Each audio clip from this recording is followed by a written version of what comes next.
With hit songs in each of the last 5 decades, music legend Garth Brooks has won nearly every award imaginable, thanks in part to an infectious enthusiasm that spans genres. Music is what starts my day. You came in and you're singing, "You make me feel like a natural woman." Yeah, melody kills you, right? It's a beautiful night for the moon dance, right? It's that real pretty stuff. And then you've got Sinatra, and you've got our version of Sinatra, which is George Strait. Very conversational, right? Well, excuse me, but I think you've got my chair. Oh, how cool is that? But Garth, just think about that when you go, how cool is that? I think that's what people feel about you. How cool is he? Honestly. Oh, that's sweet. How cool is he? Because I'm the last guy that would think cool would be on my I thing. mean, you have to help me understand that. Have you looked in the mirror? Have you Happy. listened to your songs? Well, looking in the mirror is one of the things that mystifies me. Yeah. 'Cause I'm not beautiful, I'm not thin, I'm not, and the voice is not of, cinematic quality. My curse is I'm not special. My blessing is I'm not special. I get to be the average guy. Over in Kalani. The youngest of 6 kids from a small town in Oklahoma, Garth's mother gave up her own music career to raise a family. Shortly before her death, she told CBS News she tried to steer her son away from music. Did you want him to follow in your footsteps? Lord, no, Mark. I begged him not to. So I went to the recruiting office there in Stillwater for the Marine Corps, because my father was a Marine. And I thought I'd surprise my dad by telling him I went. His first words, "Garth, you don't want to do that." I think every parent wants something different for their child, because every parent has seen the dark side of everything. But that didn't deter you that your mom, because you were very close to your mother, that didn't Oh, yeah. deter you that she didn't want you to do this? If you knew my mom, Garth, don't get in this business. Right? Wink, wink, yeah. But after playing local bars all through college, he left Oklahoma for Nashville, a trip that lasted just 24 hours. I go to Nashville thinking everything's going to be straw hats and gooseneck trailers, right? And everything's suit and ties. It's business. I'm not ready for that.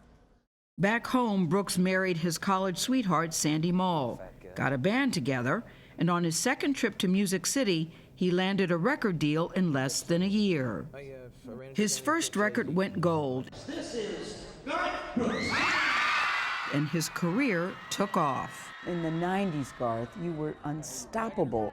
How did you handle all of that fame? What did it mean to you? I probably didn't handle it well. A nation watches you grow up, right? Yeah. So you're going to make decisions that you go, man, I wish I could take that one back.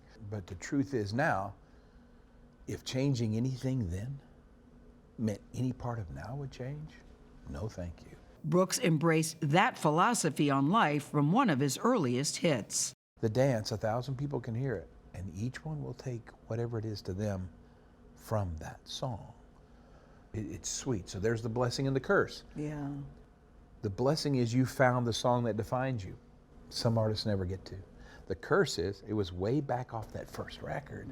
By 1999, Brooks had sold over 100 million albums and brought millions of new fans into country music.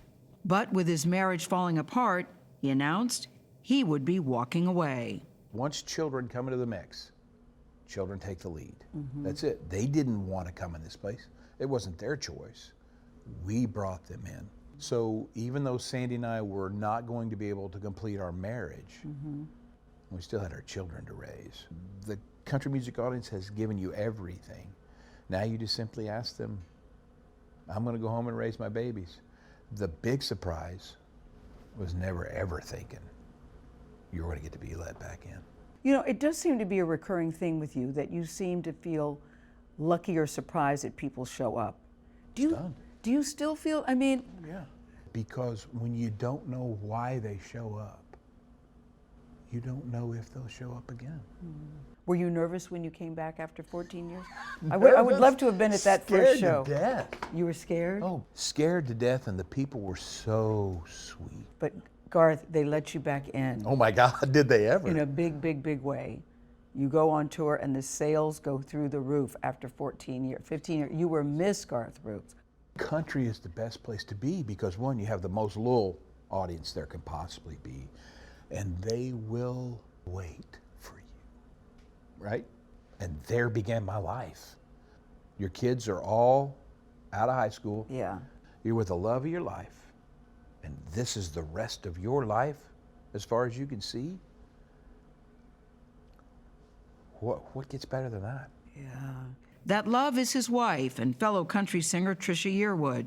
The two first met in the 1980s while married to other people. So you kind of become friends, buddies.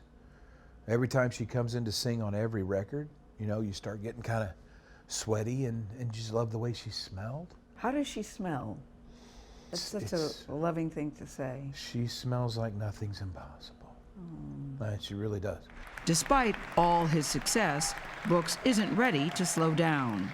After accepting his Kennedy Center medallion, he made a bold promise. This is going to start making what we've done hopefully look small. You wake up in the morning, you're breathing, and God's got a plan for you. What are you going to do with it? Are you going to be a warrior? Or are you going to be a retired guy? So that's your question every morning.